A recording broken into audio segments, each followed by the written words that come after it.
What happens when the fastest code breaker in the room isn't human? Anthropic's Mythos model just made one proposed post-quantum attack about 67 million times easier. The fear writes itself, a machine loose on the math that guards your bank and your messages.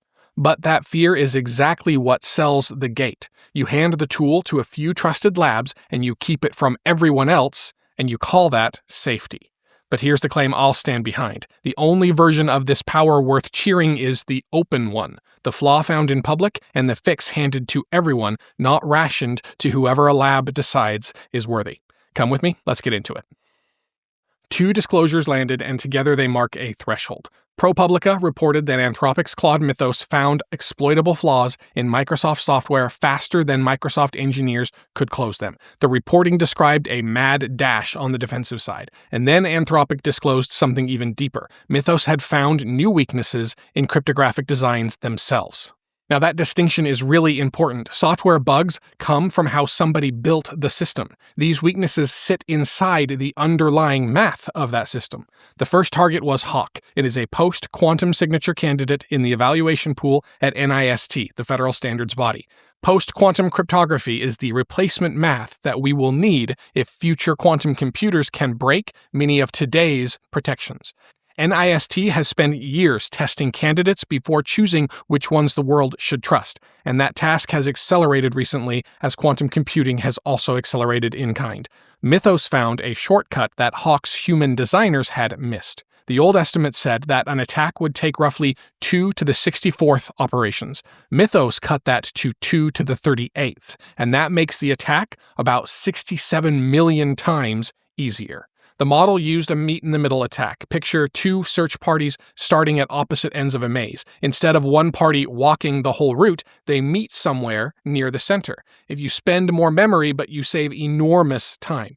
And Mythos also improved an attack against a reduced round version of AES, which is the encryption standard used across modern computing. Full AES 128 runs about 10 rounds. The researchers tested a 7-round version, and Mythos made that attack several hundred times faster.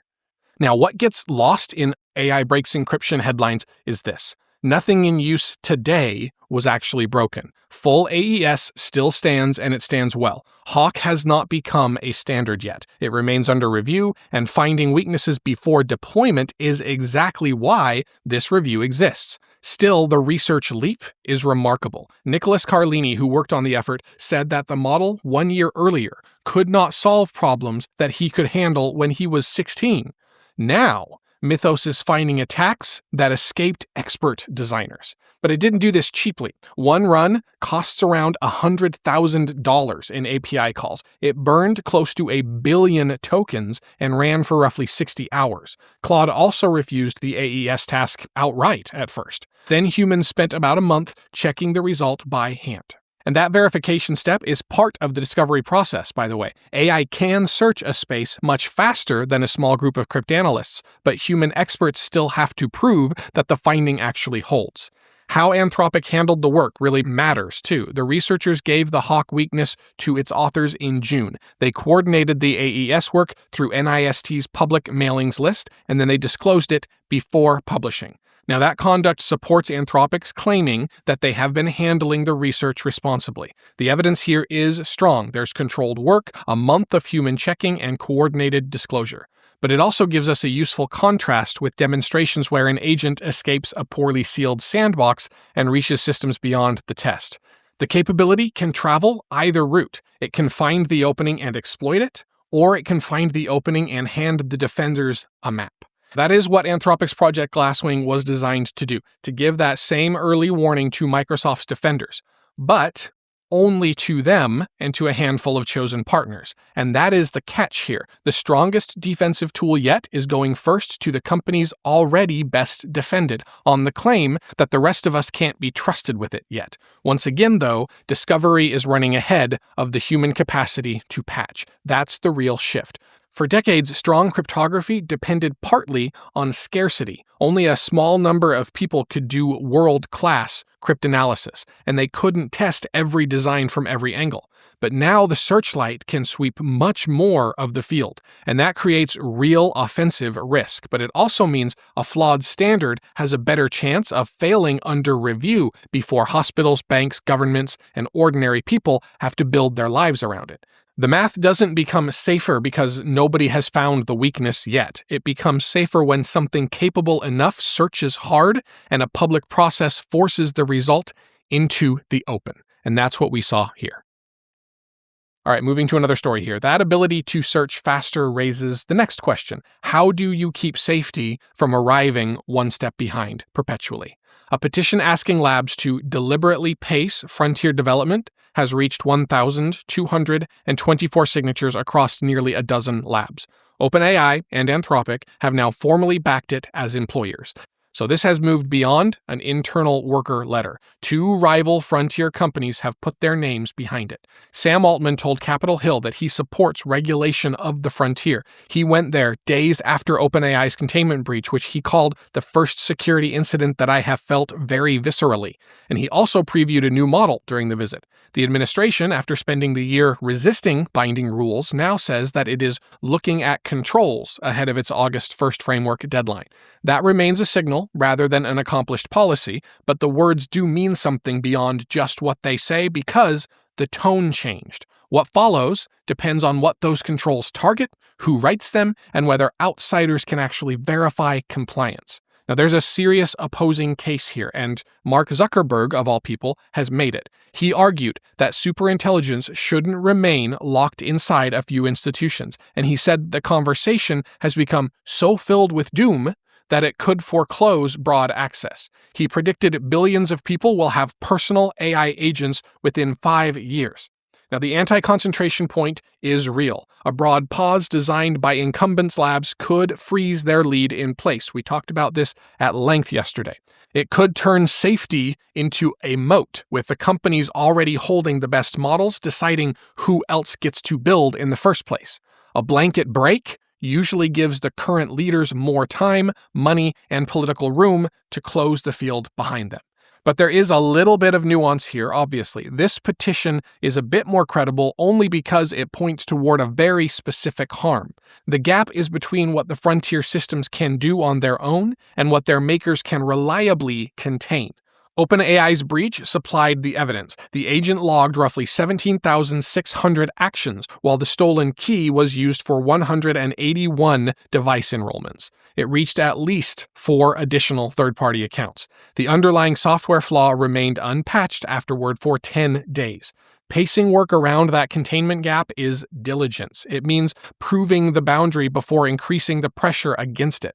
So if what we're talking about here is third-party analysis rather than simply trusting what a closed lab has to say, then I'm for it. But regardless, this still leaves a glaring contradiction inside OpenAI itself. Because in the same week that it backed deliberate pacing, the company also created a top-level recursive self-improvement team. Returning safety engineer Lillian Wang will lead it. Recursive self-improvement means that AI helps improve the systems that improve AI. It becomes cyclical. Each turn can feed the next one. OpenAI is actively trying to accelerate the loop while publicly supporting restraint around the frontier that it could create. Now, that doesn't automatically make either move false, per se. It does show why a lab's promise can't be the whole governance system. The lab still chooses how hard to accelerate, what to disclose, and when its internal safety work counts as enough. The convergence here is data. Workers build the systems, 2 rival employers, and an administration that resisted binding rules have all landed on the same fault line right at about the same time. Now, they carry different interests, so their agreement doesn't necessarily settle a policy, but it does tell us where the strain has become impossible to ignore. What we need is accountable acceleration, not slowing down. We need strong tests against real harms. We need independent scrutiny, and we need room for capability to keep spreading for everyone. All right, shifting away here from the rules around frontier models, let's move over to the physical build-out underneath them. Brookfield and NextEra plan to build a roughly $100 billion AI campus on the Energy Department's former uranium enrichment site in Paducah, Kentucky.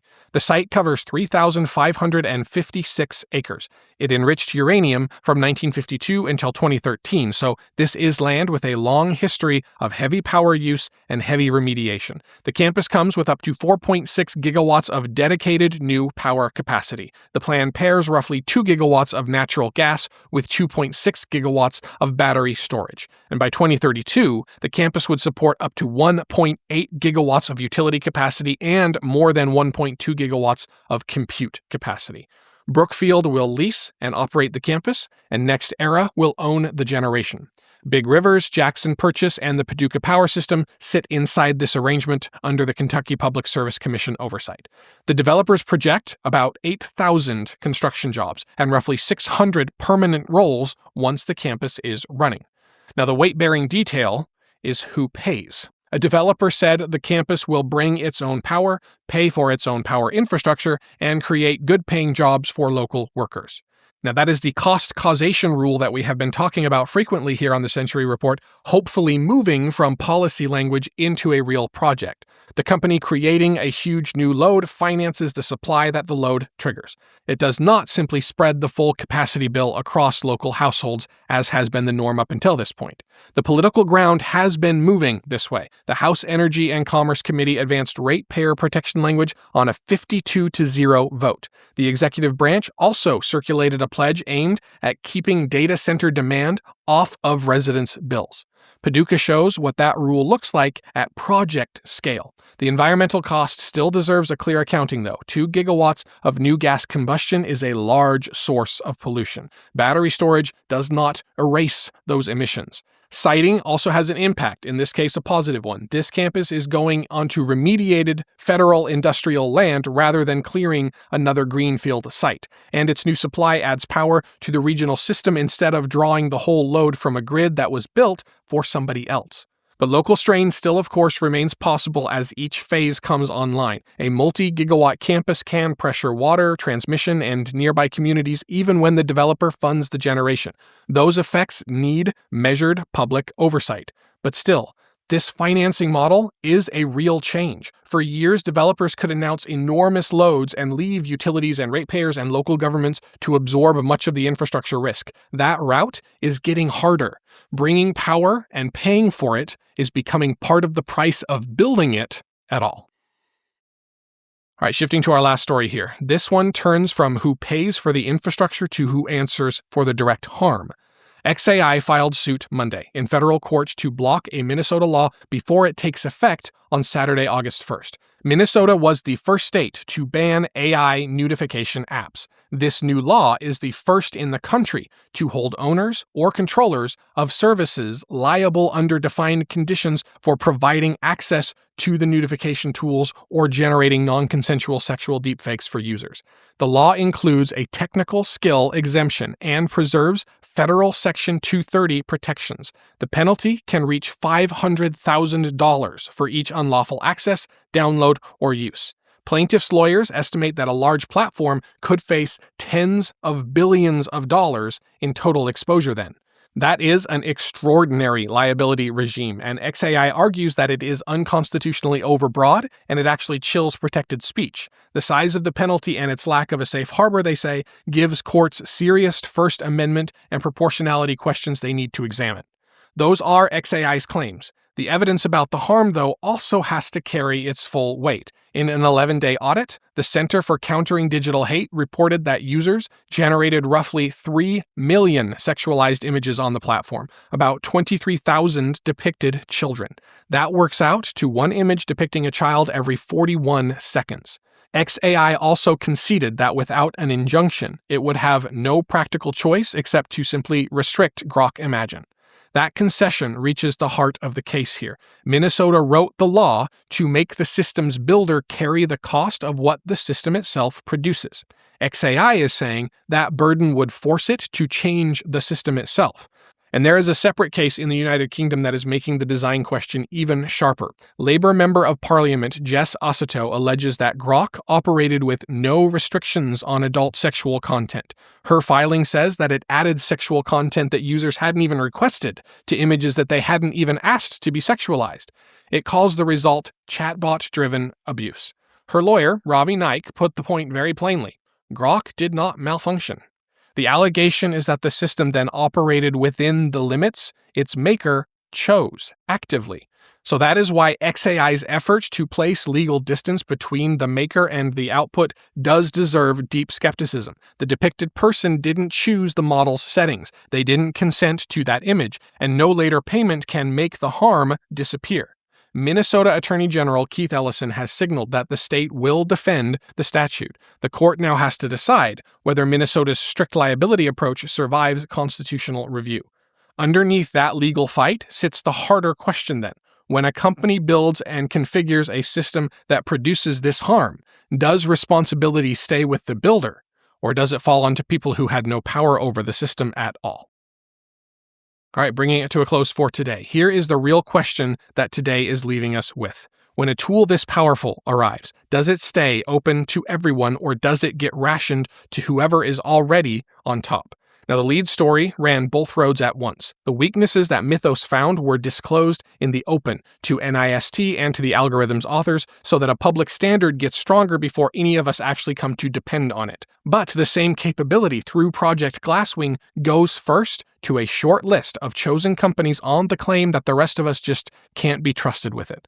That second road is the old one. It keeps the strongest defense in the hands already best defended, but it calls that gate safety. And that split, who has to earn trust and who just gets to claim that they are trustworthy, runs through the whole day. Lab workers are asking for containment to catch up with frontier capability. Paducah's developers are financing the power that their campuses will need. Minnesota is testing whether liability reaches the company that built and configured the system.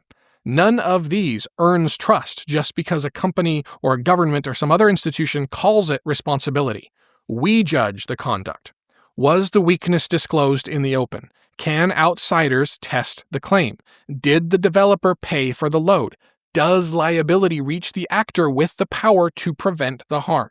That is how you tell an open instrument from a private advantage wearing the word responsible. A much brighter searchlight has arrived, and it is worth having. The danger is letting a few hands decide where it points and who it gets to protect. So cheer the open version of this and be loud about it. The flaw found in public, the fix shared with everyone, the standard hardened before it reaches your door directly because it was built and hardened in the open. We'll see you tomorrow.